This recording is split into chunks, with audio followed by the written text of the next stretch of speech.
आप सबका स्वागत है एशिया टाइम्स में। मैं हूं सुमैया अशरफ और आज मैं आपको बताना चाहती हूं इस पूरे लॉकडाउन में हम एज अ स्टूडेंट मेरी ज़िंदगी पे क्या असर डाला है, क्या हम लोग ने ऑनलाइन क्लासेस में क्या फेस किया है।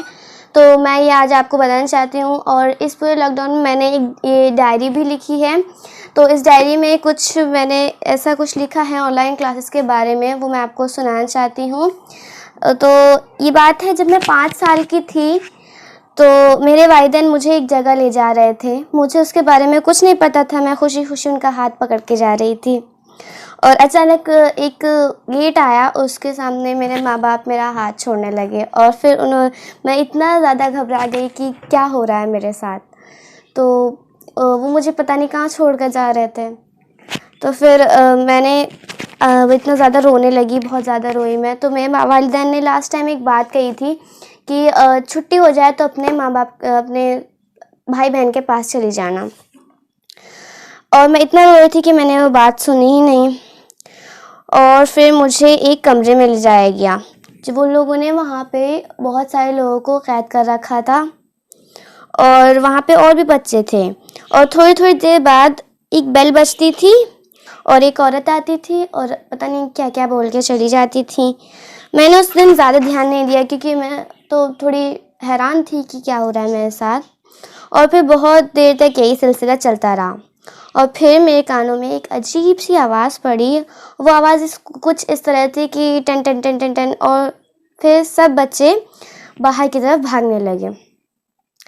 जहाँ मेरे वालिदैन ने मुझे छोड़ा था उसी गेट पर सब बच्चे जाकर अपने माँ बाप से मिलने लगे, अपने वालिदैन से गले लग गए थे। और मैं खड़ी खड़ी देख रही थी क्योंकि मेरे वालिदैन मुझे लेने नहीं आए थे। तो मेरे आँखों में मोटे मोटे आंसू थे। मेरे कांधों पर एक अजीब सी चीज़ लटकी हुई थी जिससे सब लोग बैग बैग कह रहे थे। तो मैंने सोचा शायद इसको बैग ही कहते होंगे। मैंने बैग कहना शुरू कर दिया और उसका वज़न इतना ज़्यादा था कि मुझ जैसी नन्ही बच्ची उसे संभाल नहीं पा रही थी। और फिर अचानक मैंने सामने से अपनी अप्पी को आते हुए देखा। वो मुस्कुरा रही थी क्योंकि वो खुश थी क्योंकि उनकी बहन उनके स्कूल में आई पढ़ने के लिए।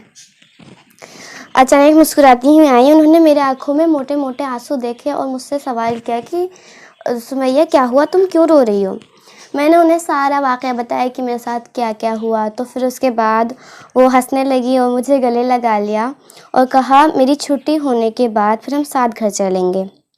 मेरे चेहरे पर एक मुस्कान आई और फिर अप्पी मुझे अपने दोबारा अजीब से कमरे में लेके गई जहाँ उनकी उम्र की लड़कियाँ थीं। जहाँ मैं गई थी वहाँ मेरी उम्र की लड़कियाँ थीं। उन्होंने मुझे देखते ही मेरे गाल खींचने शुरू कर दिए, मुझसे मेरा नाम पूछ रहे थे। मैं पहले से ही घबराई हुई थी और मैं और भी ज़्यादा डर गई।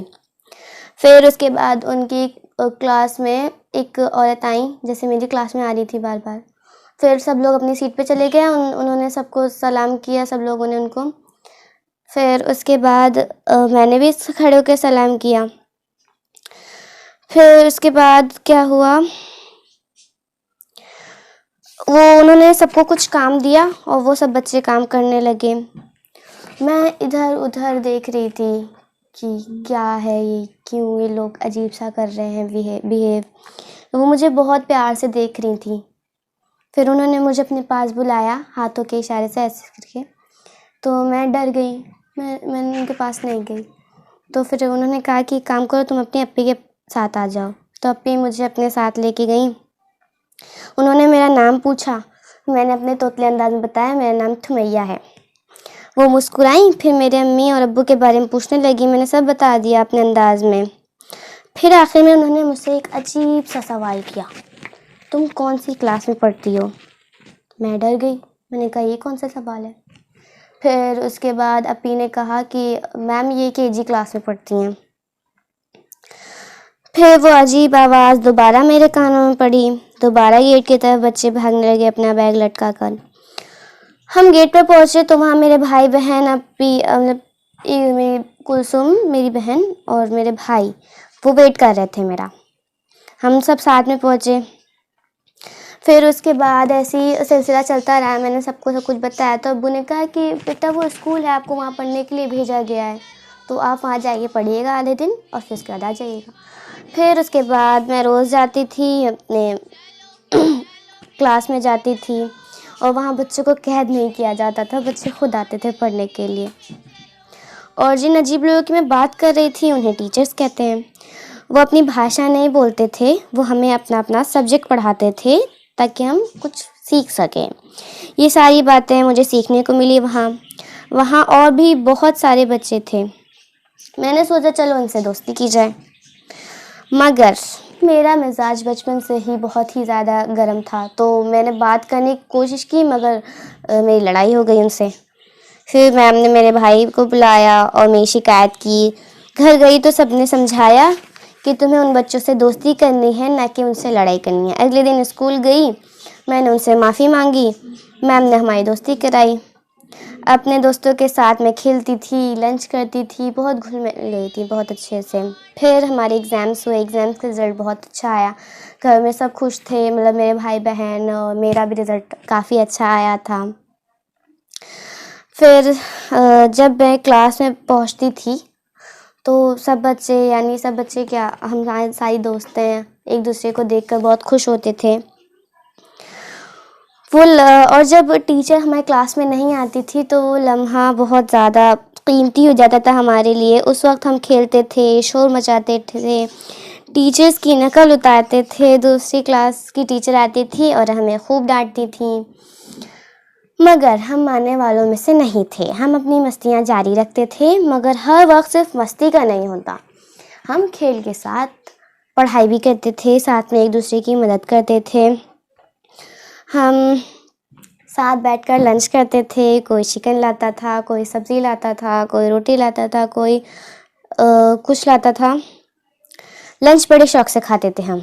और अगर कोई कुछ एक्स्ट्रा चीज़ ले आता था, मतलब बाहर की चीज़, तो हम उसे बचा लेते थे आगे के लिए कि चलो इसे हम किसी फ्री पीरियड में खाएंगे, या कोई बोरिंग पीरियड होगा उसमें खा लेंगे।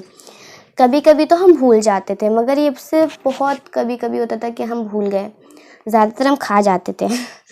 तो कभी कभी टीचर्स हमें पकड़ लेती थी, तो कुछ टीचर्स तो शायद यही सोच के छोड़ देती थी कि कभी हम भी बच्चे थे, मगर कुछ टीचर्स हमें सज़ा देती थी, कहती थी अपनी सीट पे खड़े हो जाओ। हम खड़े हो जाते थे, फिर उसके बाद वो हमें थोड़ी देर बाद बिठा देती थी। हमारे लिए ये भी ज़रूरी था, मगर ज़रूरी था, वरना तो हम बिगड़ जाते कि हम मस्तियों में ही लग जाते, पढ़ते नहीं। मगर बच्चे तो बच्चे होते हैं और हम अपनी मस्ती और मज़े को करते रहते थे। और इस तरह दिन की किस तरह बीत गए पता नहीं चला। अब भी स्कूल से कॉलेज में चली गई और अब स्कूल में मैं और कुलसुम पढ़ते हैं। हम साथ स्कूल जाते थे। मैं फिर एक नई क्लास में दाखिल हो गई, मगर हमने अपनी मस्तियाँ नहीं छोड़ी। हाँ, हमारी पिकनिक भी जाती थी, साल में एक बार जाती थी। हम अपने दोस्तों के साथ जाते थे, मतलब स्कूल की तरफ से हमें घूमने को मिलता था, बहुत मज़ा आता था। और हमारे वालिदैन भी मान जाते थे। ये बहुत खुशी की बात होती है कि हमारे वालिदैन मान जाएं। तो मगर वो पहले ही जो होता है कि हम लोग ये सारी चीज़ें प्लानिंग करते हैं कि क्या होगा, कौन क्या लाएगा, और खाने पीने की चीज़ें। हाँ, पिकनिक की तैयारियां चलती रहती थी। हम स्कूल में सारी दोस्तें 2 सीट पर बैठ जाते थे और लिस्ट बनाना शुरू कर देते थे। कोई कबाब लाना चाहता था, कोई बिरयानी लाना चाहता था, हर कोई कुछ ना कुछ लाना चाहता था। अपना नाम दे देते थे हम लोग। पिकनिक से कबल एक जल्दी छुट्टी हो जाती थी, एक दिन पहले छुट्टी हो जाती थी कि जाके हम अपने तैयारियों को ज़्यादा अच्छे से कर सकें। हम हर टीचर के उसमें पीरियड में ये कह देते थे, मैम कल पिकनिक है तो हमें तैयारी करनी है मैम प्लीज़। तो मैम थोड़ा बहुत पढ़ा देती थी, कोई टीचर नहीं पढ़ाती थी और कहती थी ठीक है जाओ कर लो। तो फिर हम जाके अपनी पिकनिक की लिस्ट बनाना शुरू कर देते थे। पिकनिक का दिन ना, मतलब ऐसे होता था कि बच्चों के लिए ईद का दिन होता था, और उससे कबल पहले एक रात जो होती थी वो चांद रात होती थी हमारे लिए। तो उसकी तैयारियों में कोई कमी नहीं रहनी चाहिए, हर चीज़ फाइनल करते थे। स्कूल से जब घर जाते थे तो ड्रेस धुलना, फिर अम्मी से कहना कि अम्मी प्लीज़ बिरयानी बना दीजिए। और फिर अम्मी तो पहले थोड़ा बहुत करती थी कि नहीं इस बार नहीं बनेगी, मगर फिर अम्मी बना देती थी। वो होता है ना, थोड़ी खुशी होती है हमें। फिर हम लोग एक दूसरे को कॉल करते थे और कहते थे कि तुम्हें ये लाना है, भूलना मत, अभी रख लो, अभी रख लो। और फिर बहुत मज़ा आता था। फिर रात में जब सोने का टाइम आता था, मुझे और मेरी बहन को नींद नहीं आती थी। हम पूरी रात बात करते थे, मगर सुबह उठ जाते थे। सुबह 5 बजे तक उठ जाते थे, एक दूसरे को हर चीज़ याद दिलाते थे, ये रख लिया, वो रख लिया। फिर सबको एकदम अच्छे से फिर अपने दोस्तों से जाके मिलते थे स्कूल में। फिर दुआ करने के बाद हमारी बस आ जाती थी। हमारा प्लान होता था कि सबसे पीछे वाली सीट लेनी, क्योंकि पीछे वाली सीट जो होती है बड़ी होती है, तो हम सारी दोस्तें ज़्यादा थे। तो हम में से सबसे पीछे जो रहते थे, पीछे एकदम लाइन में हमारे ग्रुप के एक बच्ची होती थी। फिर जैसे ही हम लोग मुड़ते थे, वहाँ से हम लोग जाते थे बस की पीछे वाली सीट ले लेते। फिर हम रवाना होते थे। उस जगह पहुंचकर हम बहुत मज़े करते थे, फ़ोटोज़ खींचते थे। फिर घर आके अपने भाई बहनों को सारा वाक़या सुनाते थे और फिर निढाल होकर सो जाते थे। फिर दोबारा वही लाइफ शुरू हो जाती थी। अच्छा, आपको लग रहा होगा मैं सारी बातों की लास्ट में थे, था, थी, इन सब का यूज़ क्यों कर रही हूँ, है ना? लग तो रहा होगा आपको। चलिए मैं बताती हूँ आपको। जब मैं 7th क्लास के एग्ज़ाम दे रही थी ना, मार्च था, तो आप सबको पता है उससे कोरोना वायरस फैला हुआ था। हमने सोचा था कि एग्ज़ाम के बाद नई क्लास में जाने के बाद हम पार्टी करेंगे और मस्तियाँ करेंगे, जो हम करते थे हमेशा से। तो सारी चीज़ें ऐसी ही चल रही थी, सारा प्लान बना हुआ था। मगर फिर लॉकडाउन लग गया और हमें लगा कि खुल जाएगा, जल्दी आ जाएगी वैक्सीन। और हमें क्या पता था कि अब मिलेंगे ही नहीं कभी, और आज तक हम मिले ही नहीं। मैंने ये इसलिए कहा था कि मैं स्कूल में हूँ पर स्कूल में नहीं हूँ, क्योंकि हमारी ऑनलाइन क्लासेस चल रही हैं। मतलब मैं एक तरह से स्कूल में हूँ पर स्कूल में नहीं हूँ, क्योंकि हमारी ऑनलाइन क्लासेस चल रही हैं। इसमें हमें ज़्यादा समझ में भी नहीं आता है, और अगर आता भी है तो वो स्कूल वाली फीलिंग्स कहाँ आती हैं। और ना ही हम साथ बैठते हैं, ना ही मस्तियाँ करते हैं, ना ही टीचर्स की नकल हो पाती है अब, और ना ही वो मज़ा आता है जो हम बाद में पहले करते थे, जो मैंने आपको पीछे बताया है। और इस साल तो मैं पिकनिक भी नहीं जाने वाली है और वो सारी मतलब जो मस्तियाँ थी न जाने कहाँ खो गई हैं, और बहुत ज़्यादा मैं मिस कर रही हूँ अपने स्कूल को। आई होप कि ये सब जल्दी ठीक हो जाए।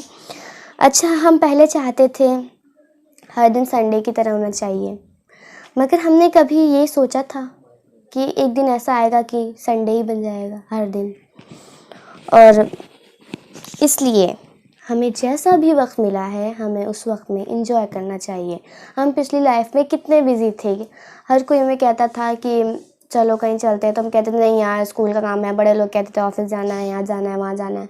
एंजॉय नहीं करते थे लाइफ का। हम ये कहते थे कि सारे संडे आएगा तो वहाँ करें। लो आ गया संडे, करो एंजॉय तो हर पल को, अपनी लाइफ के हर पल को एंजॉय करना चाहिए। कहीं ये जो वक्त हमें मिला है इसमें भी एंजॉय करिए, अपने फैमिली के साथ एंजॉय करिए, और अपनी ऑनलाइन क्लासेस में भी करिए, करने की कोशिश करिए, हो जाएगा इंशाल्लाह। मैं भी करूँगी। तो कहीं ऐसा ना हो कि इससे भी बुरा वक्त जो है वो हमारा इंतज़ार कर रहा हो। इसलिए जो आपको ये वक्त मिला है, अपनी फैमिली मिली है, अपनी फैमिली के साथ टाइम स्पेंड करने का मौका मिला है, तो उसको करिए, क्योंकि वैक्सीन एक ना एक दिन आएगी, ज़रूर आएगी। क्योंकि आप सबको तो पता है कि चल रही है खोज उसकी।